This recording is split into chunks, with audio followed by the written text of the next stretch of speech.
Matthew chapter 24. Jesus left the temple and was walking away when his disciples came up to him to call his attention to its buildings. "Do you see all these things?" he asked. "I tell you the truth, not one stone here will be left on another. Every one will be thrown down." As Jesus was sitting on the Mount of Olives, the disciples came to him privately. "Tell us," they said, "when will this happen, and what will be the sign of your coming and of the end of the age?" Jesus answered, "Watch out that no one deceives you. For many will come in my name, claiming I am the Christ, and will deceive many. You will hear of wars and rumors of wars, but see to it that you are not alarmed. Such things must happen, but the end is still to come. Nation will rise against nation, and kingdom against kingdom. There will be famines and earthquakes in various places.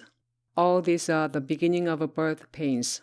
Then you will be handed over to be persecuted and put to death, and you will be hated by all nations because of me.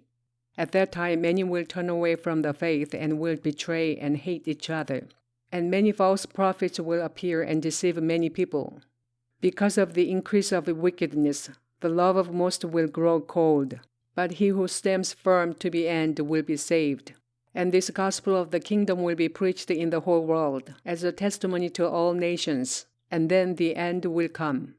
So when you see standing in the holy place the abomination that causes a desolation, spoken of through the prophet Daniel, let the reader understand.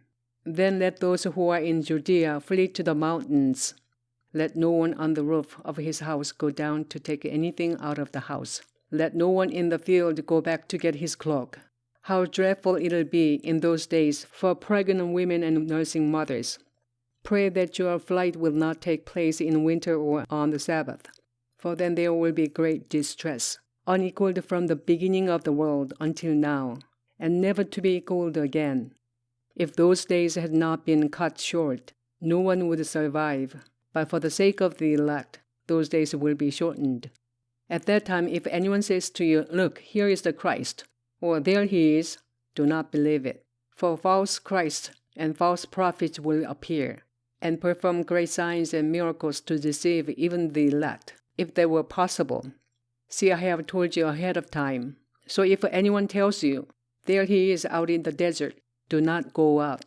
Or 'Here he is in the inner rooms,' do not believe it. For as lightning that comes from the east is visible even in the west, so will be the coming of the Son of Man. Wherever there is a carcass, there the vultures will gather. Immediately after the distress of those days, the sun will be darkened, and the moon will not give its light. The stars will fall from the sky, and the heavenly bodies will be shaken. At that time the sign of the Son of Man will appear in the sky, and all the nations of the earth will mourn. They will see the Son of Man coming on the clouds of the sky, with the power and great glory. And he will send his angels with a loud trumpet call, and they will gather his elect from the four winds, from one end of the heavens to the other. Now learn this lesson from the fig tree. As soon as its twigs get tender and its leaves come out, you know that summer is near. Even so, when you see all these things, you know that it is near, right at the door. I tell you the truth, this generation will certainly not pass away until all these things have happened. Heaven and earth will pass away, but my words will never pass away. No one knows about that day or hour, not even the angels in heaven, nor the Son, but only the Father. As it was in the days of Noah, so it'll be at the coming of the Son of Man. For in the days before the flood, people were eating and drinking, marrying and giving in marriage, up to the day Noah entered the ark. And they knew nothing about what would happen until the flood came and took them all away. That is how it will be at the coming of the Son of Man. 2 men will be in the field, one will be taken and the other left. 2 women will be grinding with a handmill, one will be taken and the other left. Therefore keep watch, because you do not know on what day your Lord will come. But understand this. If the owner of the house had known at what time of the night the thief was coming, he would have kept watch and would not have let his house be broken into. So you also must be ready, because the Son of Man will come at an hour when you do not expect him. Who then is a faithful and wise servant, whom the master has put in charge of the servants in his household, to give them their food at the proper time? It'll be good for that servant whose master finds him doing so when he returns.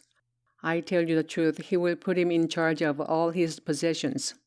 But suppose that servant is wicked and says to himself, 'My master is staying away a long time,' and he then begins to beat his fellow servants and to eat and drink with the drunkards. The master of the servant will come on a day when he does not expect him and at an hour he is not aware of. He will cut him to pieces and assign him a place with the hypocrites, where there will be weeping and gnashing of teeth."